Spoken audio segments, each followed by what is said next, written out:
Da li znate da vaše kretanje kroz digitalni prostor ne prolazi nezapaženo?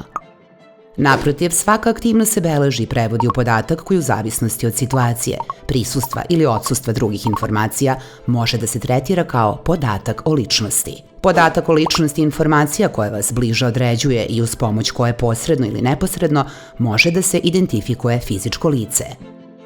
To mogu da budu ime i prezime, IMBG, broj telefona ili broj bankovnog računa, otisak prsta, političko uverenje ili istorija bolesti.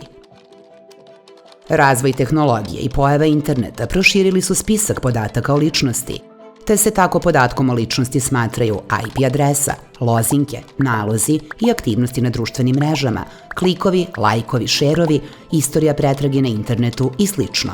Bilo da su privatni ili javno dostupni, podaci o nama su sastavni deo naše ličnosti i prava da slobodno odlučujemo šta ćemo i kome reći o sebi, prava da znamo i ograničimo šta neko može da radi sa informacijama koje ima o nama. Podaci prikupljeni na internetu omogućavaju kompanijama da vas bolje upoznaju i procene da li se uklapate u profil potrošača koji bi koristio njihove proizvode ili usluge. Stoga i ne čudi zašto nam se baš u određenom trenutku pojavljuju reklame za restorane, garderobu ili turističke agencije. Komercijalna upotreba ličnih podataka leži u osnovi takozvane ekonomije podataka, koja se danas meri u stotinama milijardi evra. Međutim, naši podaci se ne koriste samo u reklamne svrhe. Njih mogu da koriste državni organi kako bi nadzirali građane, obračunavali se sa političkim neistomišljenicima ili uštedeli resurse.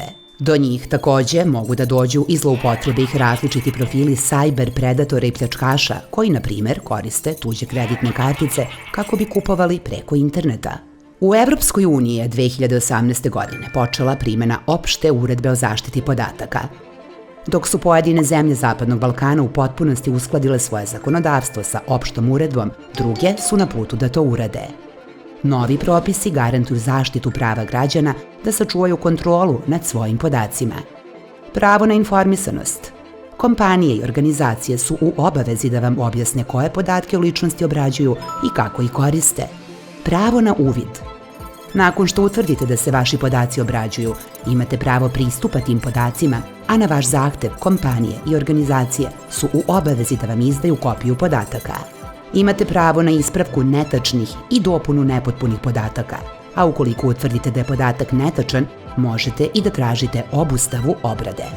Pravo na brisanje, odnosno pravo na zaborav, je pravo čije ostvarenje možete da zahtevate ukoliko vaši podaci više nisu potrebni za svrhe u koje su prikupljeni ili se nezakonito obrađuju.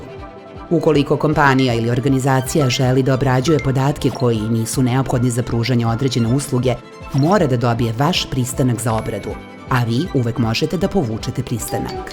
I kompanije i države su u obavezi da vam obezbede primenu ovih prava i pravnu zaštitu u slučaju njihovog kršenja. Podatak je najvrednija valuta u digitalnom prostoru.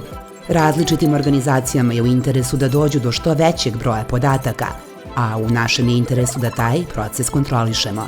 Zaštita podataka o ličnosti ne znači skrivanje informacija, već predstavlja garanciju da je proces prikupljanja i obrade podataka transparentan i u skladu sa zakonom. Na taj način se štiti jedno od osnovnih ljudskih prava, pravo na privatnost.